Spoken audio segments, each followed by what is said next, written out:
નમસ્કાર, આપ જોઈ રહ્યા છો MS24 ન્યૂઝ અને હું છું આકાશ શર્મા। આજના મુખ્ય સમાચારના શીર્ષક સાથે શરૂ કરીએ। દાહોદમાં વડાપ્રધાન નરેન્દ્ર મોદીના આગમન પૂર્વે તૈયારીઓ તેજ। ભાજપ કાર્યાલય કમલમ ખાતે મંડળ બેઠકો અંગે મહત્વની મીટિંગ યોજાઈ।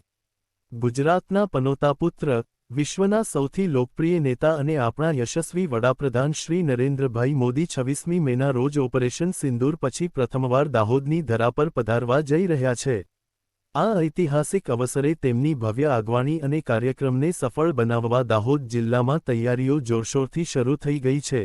આજ રોજ દાહોદ જિલ્લાના ભાજપ કાર્યાલય શ્રી કમલમ ખાતે મહત્વની મીટિંગ યોજાઈ હતી। આ બેઠકમાં દાહોદના પ્રભારી મંત્રી શ્રી ડોક્ટર કુબેરભાઈ ડિંડોર, દાહોદના લોકસભા સાંસદ શ્રી જશવંતસિંહ ભાભોર, જિલ્લા પંચાયત પ્રમુખ શ્રી પર્વતભાઈ ડામોર તેમજ ધારાસભ્ય શ્રી રમેશભાઈ કટારા, શ્રી મહેશભાઈ ભુરિયા, શ્રી શૈલેષભાઈ ભાભોર અને શ્રી કનૈયાલાલ કિશોરી ઉપસ્થિત રહ્યા હતા।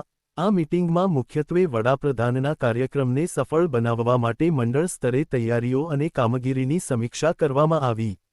દરેક મંડળમાં કાર્યકરોના ઘનિષ્ઠ સંકલન અને જવાબદારીઓના વહન સાથે લોકોમાં જાગૃતિ ફેલાવવી અને મોટા પ્રમાણમાં ઉપસ્થિતિ સુનિશ્ચિત કરવા માટે સૂચનાઓ આપવામાં આવી। આ ઉપરાંત રેલીની વ્યવસ્થા, સલામતી, વાહન વ્યવહાર અને લોજિસ્ટિક્સ બાબતો અંગે ચર્ચા થઈ। તમામ આગેવાનોએ સંકલિત પ્રયાસો દ્વારા વડાપ્રધાનના આગમનને ઐતિહાસિક બનાવવાનો સંકલ્પ વ્યક્ત કર્યો। દાહોદ હવે પીએમ મોદીના સ્વાગત માટે આતુર છે અને સમગ્ર જિલ્લો દેશભક્તિ અને ગૌરવની લાગણીઓથી ઉજવણીમાં તત્પર છે। વધુ માહિતી અને અપડેટ્સ માટે જોડાયેલા રહો MS24 ન્યૂઝ સાથે। હું છું આકાશ શર્મા। આપ જોઈ રહ્યા હતા વિશેષ અહેવાલ।